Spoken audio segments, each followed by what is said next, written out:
What if the thing everyone tells you is your superpower is actually your biggest source of pain? What if your ability to feel deeply for others, to sense what they're going through, to tune into their emotions, wasn't just a strength, but also quietly draining your energy, clouding your judgment, or even trapping you in relationships that don't serve you?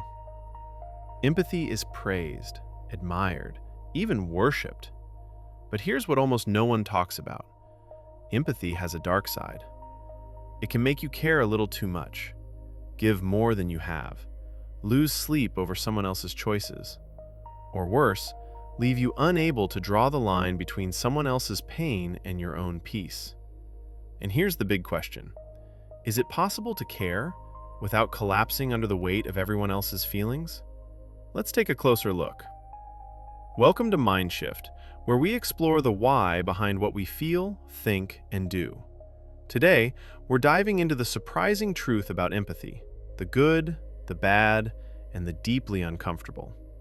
Stick around if you've ever felt too sensitive, too caring, or like you absorb the emotions of everyone around you. If you're watching this, chances are you see yourself as an empathetic person, a good friend, a good listener, the person people turn to when they need someone who gets it. But here's where the story gets interesting.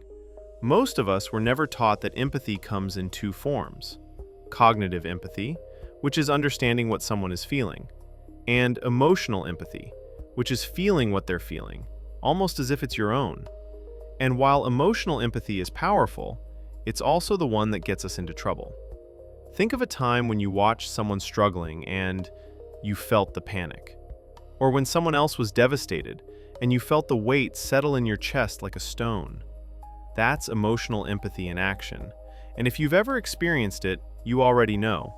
It's exhausting.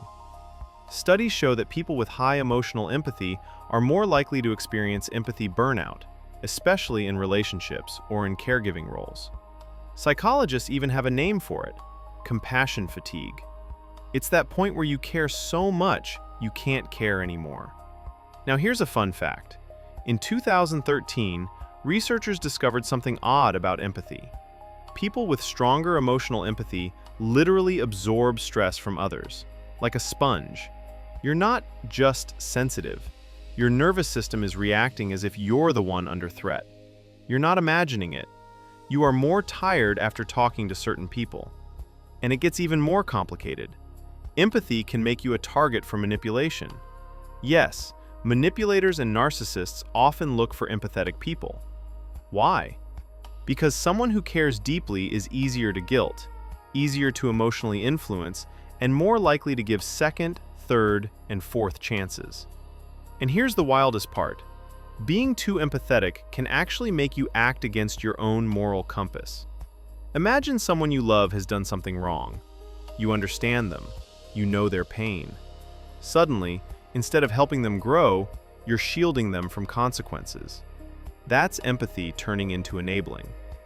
But empathy doesn't just trap us in bad relationships, it can trap us in our own thoughts. Let me give you an example. A 2020 study showed that people with higher emotional empathy tended to experience more guilt and anxiety, not just for things they did, but for things they imagined might happen. Your brain starts playing emotional chess, 15 moves ahead, and everyone else's feelings become your responsibility. Speaking of overthinking, here's a quick and strangely relatable historical fact about empathy. In ancient Greece, there's this story of Apelles, a famous painter who got so empathically invested in painting a sad old woman that he was once found in tears while painting her wrinkles and sorrow. So yeah, emotional overload isn't just a modern-day thing. Even ancient painters needed boundaries. But this brings up a bigger question. If empathy can hurt, confuse, and overwhelm us, so how do we keep its light without falling into its shadow? Let's break this down into something practical. First, realize that empathy without boundaries is self-sacrifice. You're not supposed to feel everything for everyone. You're supposed to understand, not absorb. There's a difference. Like Brené Brown says, empathy fuels connection. Sympathy drives disconnection. But over-empathy can drown you.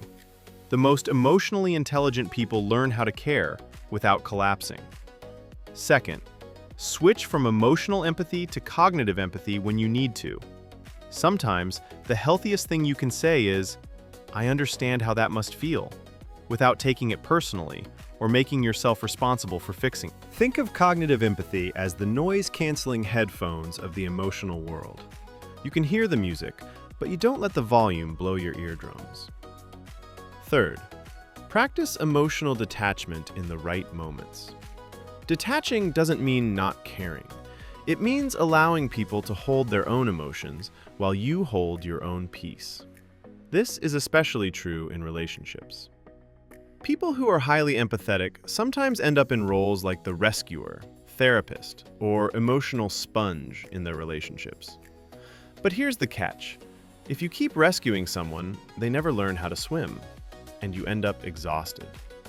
Emotionally intelligent empathy involves care with accountability, supporting others' growth, not stunting it by doing everything for them. Here's a thought experiment psychologists sometimes use. If they never change and you stay exactly as you are, does this relationship still feel balanced?